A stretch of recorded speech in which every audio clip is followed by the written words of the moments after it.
ইসলামে আরো রকম ঠিক থাকে, তার উপর যে যাকাত বলেছে তার কোনো খবরই নেই। এবার আসেন আর একটু ভেঙে কথা বলি। এই যাকাতের যে 7.5 তোলা স্বর্ণের কথা যে বললাম, এর বর্তমান দাম কয় টাকা আসে এটা যদি আর একটু স্পষ্ট করে দিই, তাহলে আপনারা নিজেদের দিকেই আপনি নিজেকেই প্রশ্ন করতে পারবেন, আমার কাছে এই টাকা আছে, আমাকে জাকাত দিতে হবে কি হবে না। বর্তমান 7.5 তোলা স্বর্ণ বা 85 গ্রামের স্বর্ণের দাম আসে প্রায় 3.5 লক্ষ টাকা খরচ করে, 3,70,000। এই 3.5 লক্ষ টাকা যদি কোনো ব্যক্তির কাছে যদি থাকে তাহলে তার উপর যাকাত করা যাবে। এরপরে সিলভারের ক্ষেত্রে খুব ক্যালকুলেশনে, রৌপ্যের ক্ষেত্রে 595 গ্রাম অর্থাৎ 52.5 তোলা রূপা। এর দাম বর্তমান 965 কি 45। ধরেন 1000 টাকায় আমরা যদি ঘড়িতে ধরি তাহলে 52.5 তোলা রূপার দাম কত আসে? প্রায় 52 থেকে 52.5 টাকা। এই 52 বা 50,000 যদি ধরি তাহলে 52,000 টাকা যদি কোনো ব্যক্তির কাছে যদি থাকে তার উপর যাকাত খরচ হবে। এখন বলতে গেলে একজন রিকশাওয়ালা দাম করে হেরো এদিক সেদিক হিসাব করতে গেলে 50,000 টাকা থাকে কি থাকে না বলেন? বর্তমান থাকে, মানুষ টাকা গুছায়। এই গুছানো টাকাটা যদি 1 বছর অতিক্রম হয়ে যায়, তবে ওই যে অতিক্রমের বিষয়টাতে বললাম, এটা কিন্তু চন্দ্রের মাসে হতে হবে, ইংরেজি মাসে হতে হবে না, চন্দ্রের মাসে হতে হবে। তো মোহতারাম হাজিরিন, এই যাকাতের বিষয়ে আমাদের অনেক ম্যাক্সিমাম মানুষই কিন্তু অবহেলা করে আপনি পার পাবেন না। আপনার সম্পদ কতটুকু আছে, এখন যাকাত আপনি দেবেন ওই শ্রেণীর মানুষকে দিতে হবে যে মানুষ, বেশিরভাগ মানুষ এর দেখতেই বলে যে না এই গরিব, নিতান্ত গরিব, দিন আনে দিন খায়, আর প্রয়োজনীয় যে মেটাবে এরকম সমর্থন তার কাছে নেই। যাকাত আসে 6টা সম্পদের উপর। একটা হচ্ছে সোনা, খুব খেয়াল করে শোনেন কোন কোন সম্পদের উপর যাকাত আসে। 1 নম্বরে সোনা, 2 নম্বরে হলো সিলভার অর্থাৎ রূপা, 3 নম্বর নগদ টাকা পয়সা, 4 নম্বর হলো গবাদি পশু, 5 নম্বর হলো ফসল। এই 6 সম্পদের উপর ভিত্তি করে আপনার যাকাত আসবে, অন্য কোন সম্পদের যাকাত আসবে না। তো মোহতারাম হাজিরিন, এই যাকাতের বিষয়ে আপনার সতর্ক থাকা দরকার আছে না নাই? এখন যাকাত দেবেন ওই শ্রেণীর লোকদেরকে,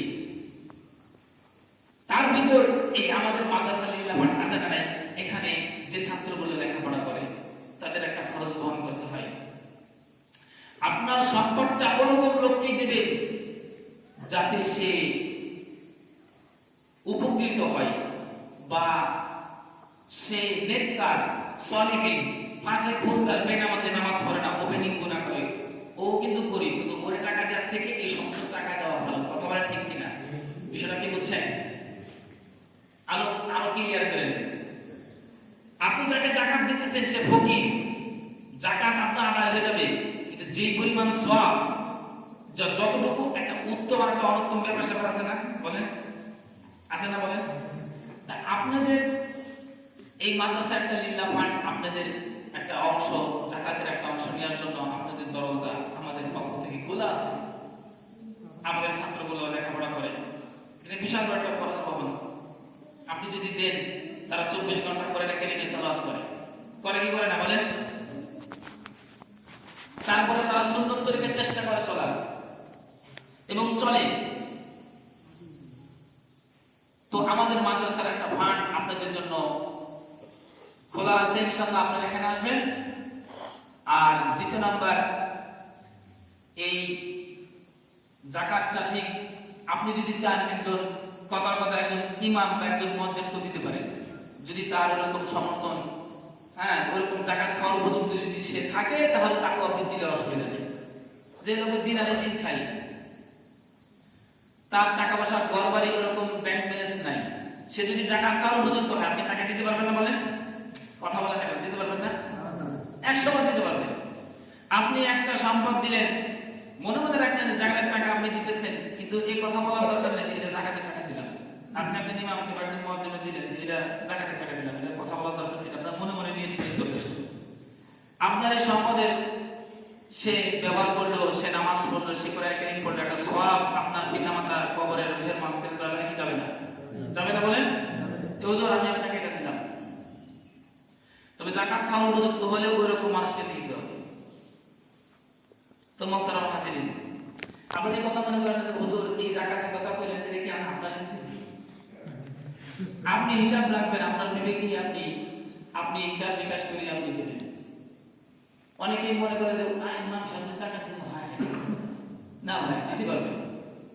মুহতারাম হাজিরিন, একজন ফকিরকে আপনি দিতে পারবেন, তো মিসকিন যারা আছে অসহায়, আবার মনে করেন যে ঋণগ্রস্ত, প্রচুর পরিমাণে টাকার ঋণ, তাকেও আপনি যাকাত দিলে তার আপনার যাকাত আদায় হয়ে যাবে। যে আপনার টাকা উপকৃত হয়ে সে ঋণ দিল, কি বলেন ভাই? ঋণ দেওয়া ফরজ না বলেন?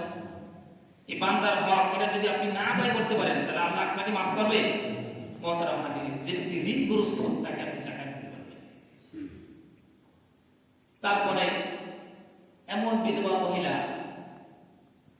বিয়ে হয়েছিল, তো এই নারীর স্বামী নাই বা তার সংসার চালাতে খুব কষ্ট হয়, এরকম মানুষ, অসহায় মানুষ, অসহায় না বলে একজন সংসারের সবচেয়ে বড় গার্জিয়ান একজন পুরুষ, তার সেই লোক নাই, ওই অসহায় মহিলাটা যদি আপনি দেন আপনার আদায় হয়ে যাবে যাকাত। মুহতারাম হাজিরিন, তো যাকাতের বিষয়ে আপনি শুনলাম, এখন আপনাদের উপরে প্রশ্ন ছেড়ে দিলাম যে আমার উপর যাকাত বন্ধ হয়েছে কিনা। এই যে পাঁচটা বিষয় আমি আলোচনা করলাম, আর ছয়টা সম্পদের উপর যে যাকাত দিতে হবে মোটামুটি বোঝা যাচ্ছে না সবার? এই সম্পদগুলো আপনি নিজেকে হিসাব করবেন। ভাই আপনি নামাজ পড়ে গেলেন, কোরআন পড়ে গেলেন, রমজান মাসের রোজা রেখে গেলেন, সবই আমল করে গেলেন, কিন্তু যাকাতের বিষয়ে আপনি অবহেলা করলেন, তাহলে কিন্তু আপনার কিন্তু অনেক দুশ্চিন্তা। কি দুশ্চিন্তা? আল্লাহ পাক রব্বুল আলামিন বলেন যাকাত যে ব্যক্তি আদায় করবে না, আল্লাযীনা ইয়াকনিজুনা আয-যাহাব ওয়াল ফিদ্দা, ওই যাকাত যে সম্পদগুলো যাকাত হবে, ওই সম্পদগুলোর যদি যাকাত আদায় না করে, ওই সম্পদগুলো কালকে আমাদের ময়দানে মাশারে আগুনের কুণ্ডলী পাকাইয়া আগুনের মালা বানায় ওই ব্যক্তির গলায় পরায় দেবে। নাউযুবিল্লাহ,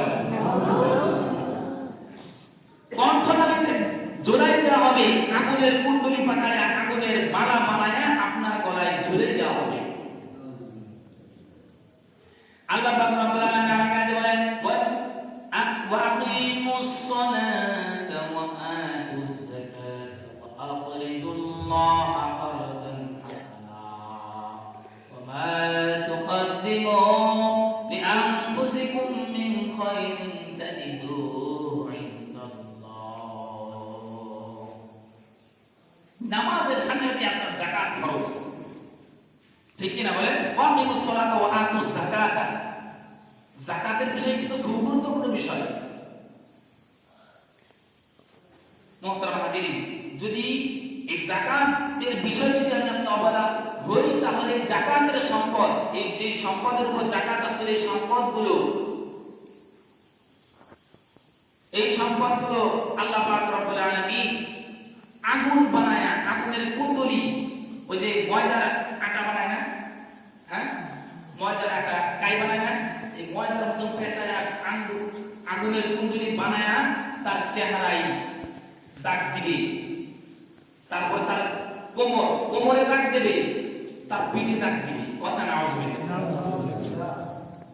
যাকাতের বিষয় খুবই সতর্ক থাকতে হবে। আমার কাছে যদি 50,000 টাকা যদি থাকে, এক বছর অতিক্রম হয়ে যায়, আমার নিজের টাকা না বলেন, মহিলাদের টাকা দিতে হবে।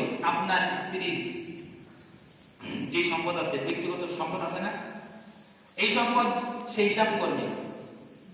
আপনার পাশে আলোচনা করবেন, তোমার কোনো সম্পদ থাকলে হিসাব রাখো, যাকাত কিন্তু দিতে হবে। বলো যাকাত না দিলে নামাজ পড়ে আর রোজা রাখে যায়, যাকাতের বিষয় যদি অবহেলা করি তাহলে কঠিন শাস্তি। এই যে আগুনের কুণ্ডলী পাকায়া আপনার চেহারায়, আপনার পিঠে, আপনার কোমরে দাগ দিবে ফেরেশতাদের মাধ্যমে, আল্লাহ পাক এই শাস্তি তাকে দিতেই থাকবে। মুহতারাম হাজির, এই যাকাত একটা অন্যতম একটা বিধান। জি জমি পাঁচ টাকা কিস্তি দিয়ে আমার সবাই কিস্তি আছে 5 টাকা দিয়ে দিলাম 5 টাকা এখন তো মাত্র 1000 টাকা দেবেন বুঝতে? আমি তো আগেই বললাম, আপনি আপনার যে প্রয়োজনীয়, আপনি যে চলতেছেন যেভাবে, এখন দেখতেছেন যে মোর 20 টাকা কথা বলতে আমি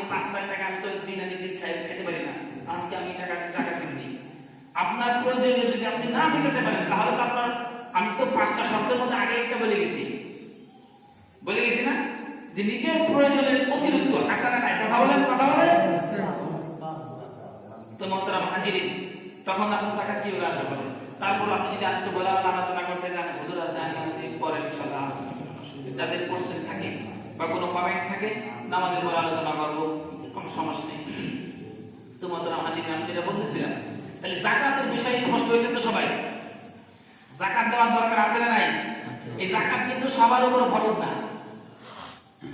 নিজে হিসাব করবেন আমার সম্পদ আছে কতটুকু, চন্দ্রের মাসে 1 বছর অতিক্রম হয়েছে, ওই যে 5টা শর্ত বলে গেছি। 1 নাম্বার কি? হিসাব পরিমাণে মালিক হওয়া, ওই হিসাবটা ভেঙে দিছি। 2 নাম্বার হালাল হাওল, 1 বছর অতিক্রম হওয়া। 3 নাম্বার আল মিলকিয়া, নিজের সম্পদ হওয়া, অন্যের সম্পদ হিসেবে যাকাত দিতে হবে না। 4 নাম্বার আজিয়াদু, অতিরিক্ত হওয়া। আপনি যে সম্পদ, যেটা বললো আপনার যে সম্পদ আছে এই সম্পদের প্রয়োজনীয় অতিরিক্ত সম্পদ থাকা। কথা বলেন ঠিক কিনা? আর আওয়াজ করা বলেন ঠিক কিনা? 5 নাম্বার শর্ত আত্মমন্ত্রী, আপনার যে সম্পদ আছে এই সম্পদ থেকে অতিরিক্ত পরিমাণে ঋণ না হওয়া। যদি ঋণ থাকে তাহলে ঋণ আগে ফরজ, যাকাত দেওয়া আগে ফরজ না। তো মোহতারাম হাজিরিন, যাকাতের বিষয় আমাদের ক্লিয়ার হলো। এখন আসেন আমাদের একটা বিষয় আলোচনা করি। এই যে রোজা যাইতেছে, এই রোজার যে গরমকাল শুরু হয়েছে না, বলেন একটা হাদিস না শুনলে তো হয় না। এই গরমকাল যাইতেছে, শীত তো চলে গেছে, হঠাৎ কিছু শীত নামে। এই গরমকালে রোজা কোনো মুসলমানের আওলাদ যদি রাখে, قال رسول الله صلى الله عليه وسلم من أعطش نفسه في صائف سقاه الله يوم القيامة أو كما قال عليه الصلاة والسلام। পয়গম্বর বলেন, কোন মুসলমানের আওলাদ কোন ব্যক্তি যদি গরমকালে রোজা রাখে, গরমকালে নিজের আত্মাটাকে পিপাসিত রাখে, নিজের জানটাকে, নিজের নফসকে পিপাসিত রাখে। আওয়াজ করে বলেন কি রাখে? পিপাসিত রাখে। সাকাহুল্লাহু ইয়াউমাল কিয়ামাহ, কালকে আমাদের ময়দানে মাশারে ওই পিপাসিত বান্দাকে আল্লাহ পাক পিপাসিত দূর করার জন্য পানির ব্যবস্থা করে দেবেন। সুবহানাল্লাহ। পয়গম্বর আপনার হাউজে কাউসার পানি পান করে জান্নাতে প্রবেশ করবে। বলনা সুবহানাল্লাহ। মুহতারাম হাজিরিন, রোজা বহুত বড় একটা দামি মাস যাইতেছে। যদি আমি আপনি ইচ্ছাকৃতভাবে রোজা ছেড়ে দিই, এর আগে কয়েক জুমাও বলে গেছি, গত জুমাও আলোচনা হয়েছে, এগুলো কত বড় কঠিন শাস্তি।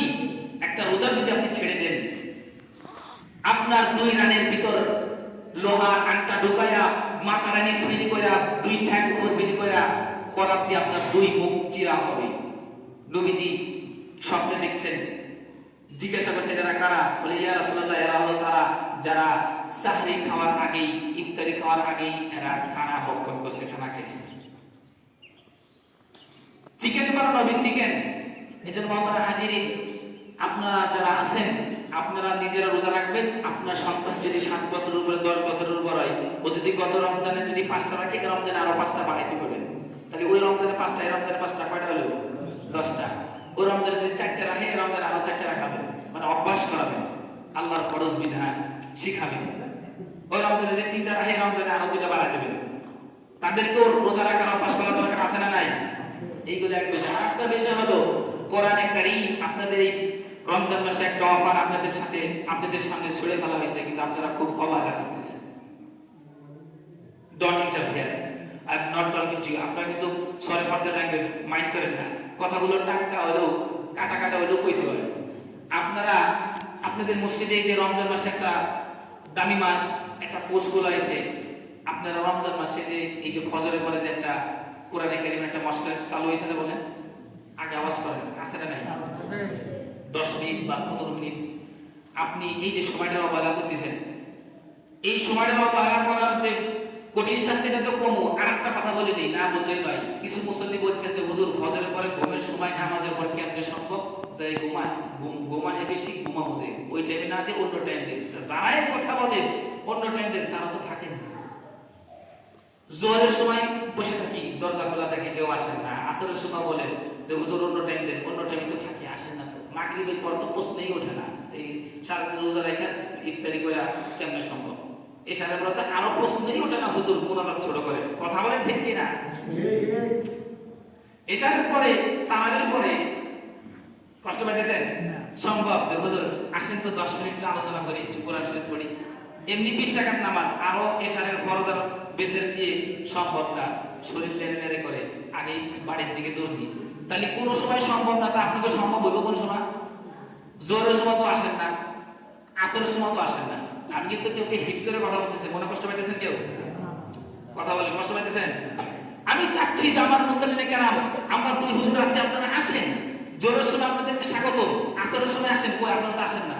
ফজরের সময় 10টা মিনিট সময় আপনার ঘুম কামাই দিলে কি হইব? মেয়ে হাঁটতে যাইতে যাইতে ঘরে যাইতে কমসে কম 15-20 মিনিট পর ঘুমায়, আসে না বলেন? আপনি গরিব টাইম হিসাব করে দেন, অনেকে আধা ঘন্টা পর ঘুমায়।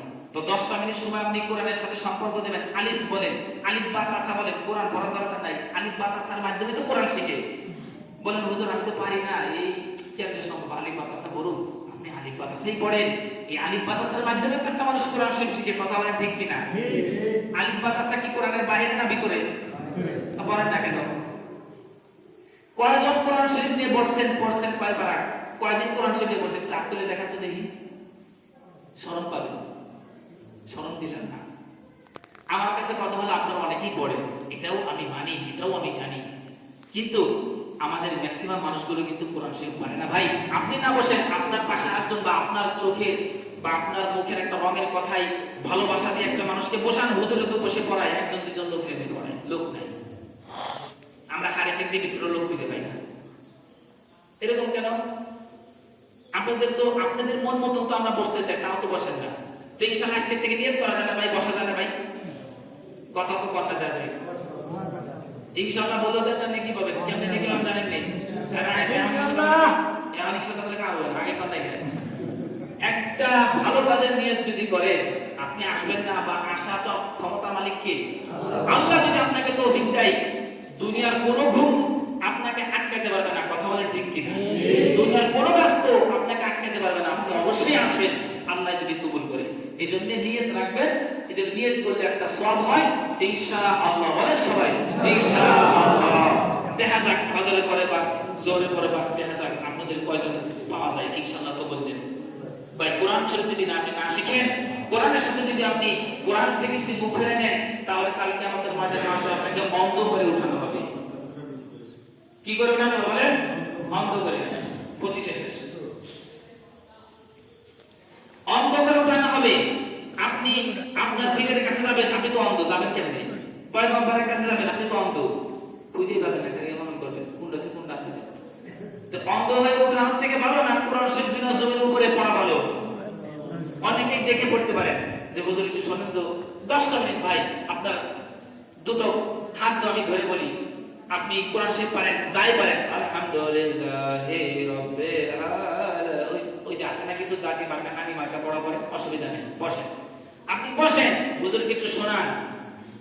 আপনি একটা হরফে অন্য মাসের 10 নেকি পাবেন, আর এই মাসে 70 গুণ সওয়াব আল্লাহ তাআলা বৃদ্ধি করবেন। সুবহানাল্লাহ। একটা নফল আদায় করবেন, আপনার আমল নামে অটোমেটিক ফরজের সওয়াব উঠে যাবে। সুবহানাল্লাহ বলেন। একটা ফরজ আপনি আদায় করবেন, 70 কে ফরজের সওয়াব আপনার আমল নামে উঠে যাবে। বলেন সুবহানাল্লাহ। আপনি এই মহামান্বিত মাস, দামি মাস, আমলের পাওয়ারটাকে আপনি বাড়াবেন ভাই। 10টা মিনিট সময় আপনাদেরকে কাছে চাই নিলাম, বা 15 মিনিট হুজুর আছে আমাদের এখানে এই চালু হয়েছে। আপনি ফজরের পরে যদি না বসতে পারেন, আপনার শরীরে দুর্বলতা বা ঘুম বেশি, হুজুর সম্ভব না, অসুবিধা নাই, ডোন্ট ইন্টারফেয়ার, নো প্রবলেম। আপনি জোরে পড়ে বসেন, তাও তো আসেন না। মসজিদ দুটো ফাঁকা থাকে, খুঁজি ওই গেল লোক খুঁজে পাবে না। আসলে পরে বসেন ভাই। আমার বলার উদ্দেশ্য হলো এটাই, আপনারা একটা সময় নিয়ে বসেন, কায়দা নিয়ে বসেন। আলিফ বললেই 70 গুণ সওয়াব, 10 দিকে হবে না। আপনি যাই পারেন, বাসায় অনেকে পড়েন, হ্যাঁ, তারপরও এখানে যদি আপনার বসার দ্বারা একটা মানুষ বসে, এটাও আপনি সওয়াব পাবেন। কথা বলেন ঠিক কিনা? মোহতরম মাজিদিন, যে কথাগুলো বললাম, আল্লাহ পাক সবাইকে এই কথাগুলোর উপর আমল করা, দরিদ্র ও জাকাতের বিধান নিয়ে আলোচনা করলাম। যাদের উপর জাকাত ফরজ হয়েছে, আল্লাহ পাক ওই লোকগুলোর মাধ্যমে যেন জাকাত আদায় করে, কারণ জাকাত হজমে আগনিয়াহি, গরিবদের থেকে নেওয়া, অতরাদ্দু আলা ফাকারাহি, গরিবদের মাঝে বন্টন করে দেওয়া। কথা বলেন ঠিক কিনা? ভাই যাকাত দিলে, দান করলে এটা আপনার দিকে আবার ফেরত আসবে। হাত্তা তাকুনা আসবা মিনাল জাবাল, পাহাড় সমপরিমাণ হয়ে আপনার আমলনামায় ঢুকে যাবে। কোন সুবহানাল্লাহ। আপনি যদি যাকাত দেন, সাদকা করেন, ফিতরা দেন, তাহলে আপনার সম্পদটা আপনার দিকেই ফেরত আসবে। ভাই আপনি যে একজন গরিবকে দিলেন, এটা আপনি তার উপকার করলেন না ভাই, এটা সবচেয়ে বেশি উপকার করলেন আপনার। কথা বলেন ঠিক কিনা? পয়গম্বর বলেন হাত্তা তাকুনা মিসলাল জাবাল, বিশাল বড় পাহাড় আকৃতি, এটাকে আল্লাহ তাআলা পালতে পালতে, যেমন ওই যে গায়ে বাছুর পালে না, পালতে পালতে বড় করে আপনার আমলনামায় ঢুকে দেবে। এই জন্য যাদের উপর যাকাত করা হয়েছে তারা তো অবশ্যই বালিশে মাথা রেখে হিসাব করবেন কয় টাকা আমার যাকাত দিতে হবে, কতটুকু সম্পদ আছে। এই যে 5টা শর্ত বললাম। আর এই যে এখানে যে কোরআনের যে একটা মস্ক বা কোরআনের যে একটা কোর্স খোলা হয়েছে, এখানে আমাদের এক মুসল্লি আসে কই সেলিমনগর না, এই পাশে, এখানে যদি আসতে পারে এলো, তার গরু আছে বেশ, কিন্তু কাজের কথা আজকে হজর উপর কইছে যে হুজুর আমার এই কাজগুলো, সে যদি আসতে পারে, আর আমি আপনি এত কাছের কিনারে ঘরের দরজা খোলা লগে মসজিদের আজান শোনা যায় আগে, মসজিদ দেখা যায় আগে, এত কাছের মানুষ যদি আসতে না পারে তাহলে একটা লজ্জা না বলেন? ভাই লজ্জা হোক আর যেমন হোক কোরআন শিখতে হবে। কি শিখতে হবে বলেন? কোরআন শিখতে হবে। বসেন, কোরআনের ছাত্র হয়ে যদি আপনি মারা যেতে পারেন, আপনি হাফেজের কাতারে আপনার স্থান হবে। বান্দা সুবহানাল্লাহ। আল্লাহ রমজানের ওই 30টা দিন আমি বসছিলাম, আল্লাহ আমার এই কোরআনের ছাত্র হয়েছিলাম, এই কোরআনের ছাত্র হওয়ার উচিত আপনি আল্লাহ আমাকে ক্ষমা করে দেন। আল্লাহ মাফ করতে পারবেন না ভাই? বলেন। কথাগুলো খুব মন দিয়ে শুনেন ভাই, দিলের কান দিয়ে শুনেন। আপনাদের সামনে সিল নিয়ে গেলাম, রোজা থেকে না আমারও কষ্ট হয়, কথা বলতে কষ্ট হয় না, আমি রোবট, কোনো সমস্যা নেই। তো মুহতারাম হাজির, যেটা বলতেছিলাম, তো ইনশাআল্লাহ আল্লাহ পাক সবাইকে এই কোরআনের ছাত্র হওয়ার তৌফিক দান করুন বলি সবাই আমিন। যখন আপনাদের সময় হয় বসেন, রমজান মাস যখন আপনাদের সময় হয়। আর 2 নম্বর কথা হলো, আমাদের এই ইফতারি আলহামদুলিল্লাহ গত রবিবার পর্যন্ত, আলহামদুলিল্লাহ আগামী রবিবারের পর্যন্ত আছে, সামনে সপ্তাহে ইনশাআল্লাহ আমরা, আর যারা ইনশাআল্লাহ রবিবারের পরে দেওয়ার ইচ্ছুক আছে ইনশাআল্লাহ নাম লেখা, আল্লাহ সবাইকে তৌফিক দান করুন। ওয়া আলাইনা বিল্লাহ। আর ফিতরার বর্তমান ফিতরার পরিমাণ আমরা জানি 115 টাকা। হ্যাঁ, সবের উপরে 115 টাকা আসছে। তো আমরা ইনশাআল্লাহ ফিতরাটাও দেবো। ফিতরাটা অনেক দামি জিনিস, তো আল্লাহ পাক সবাইকে সামনের জন্য ইনশাআল্লাহ ফিতরা আর এই যে ইতিকাফ সবসময় তো গুরুত্বপূর্ণ আলোচনা হবে ইনশাআল্লাহ। আল্লাহ সবাইকে আমল করার তৌফিক দান করুন সবাই আমিন। ওয়া আখিরু দাওয়ানা আলহামদুলিল্লাহি রাব্বিল আলামিন।